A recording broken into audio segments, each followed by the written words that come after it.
Hi, I'm Alex. If you are captivated by the intricate world of finance and the seismic shifts that can completely redefine industries, I encourage you to subscribe for more insights.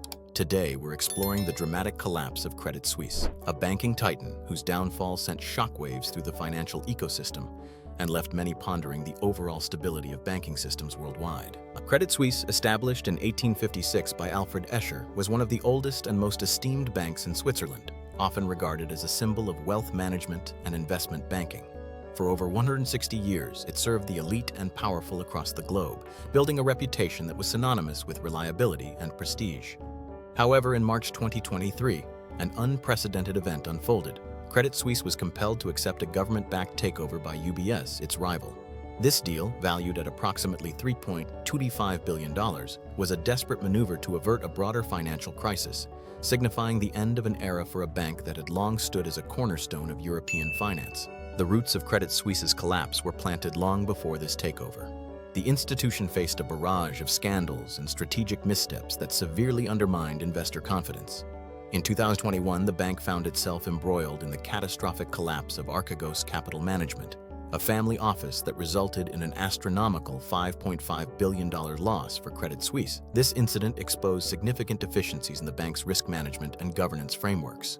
Shortly after, its involvement in the Greensill Capital debacle further sullied its reputation, as it was forced to freeze around $10 billion in funds linked to the now-defunct supply chain finance firm, highlighting deeper systemic issues. As these scandals accumulated, so too did the financial repercussions. By the end of 2022, Credit Suisse reported a staggering net loss of approximately $7.9 billion, marking its largest annual loss since the global financial crisis of 2008. This alarming decline prompted a mass exodus of investors, with the bank's shares plummeting over 70% within a single year. The once mighty institution, renowned for its opulent offices and high-profile clientele, had become a mere shadow of its former self, grappling with the daunting task of regaining trust in an increasingly volatile financial landscape. In a frantic effort to stabilize itself, Credit Suisse embarked on a restructuring journey, cutting thousands of jobs and reconfiguring its investment banking division.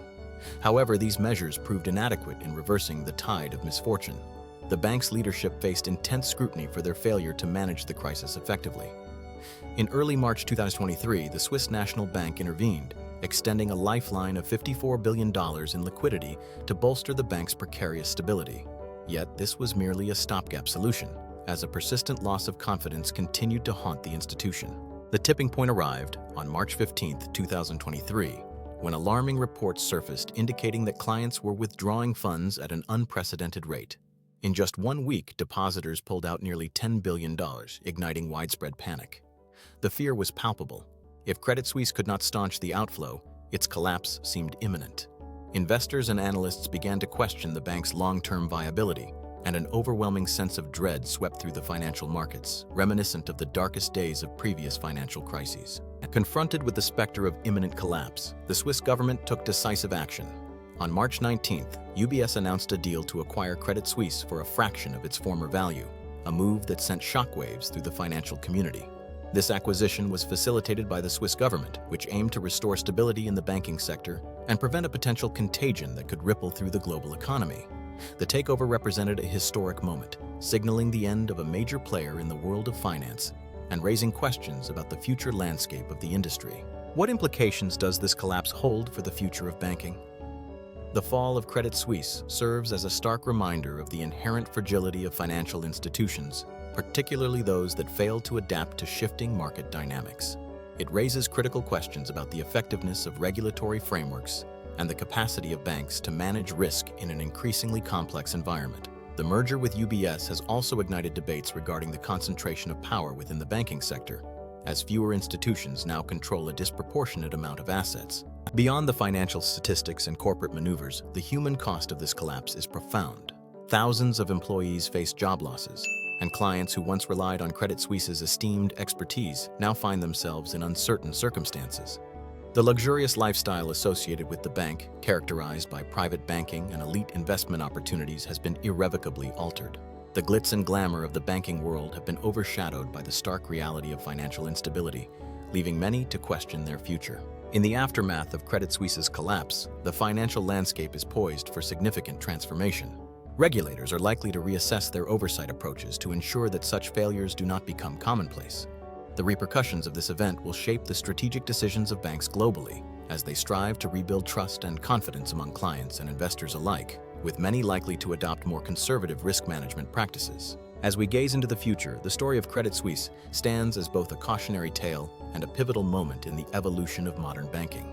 It underscores the necessity for sound governance, robust risk management, and the imperative for transparency in an industry that fundamentally relies on trust.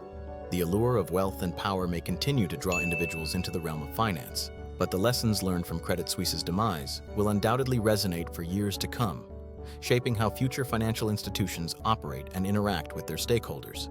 If you found this exploration of Credit Suisse's collapse compelling, I invite you to like and comment below.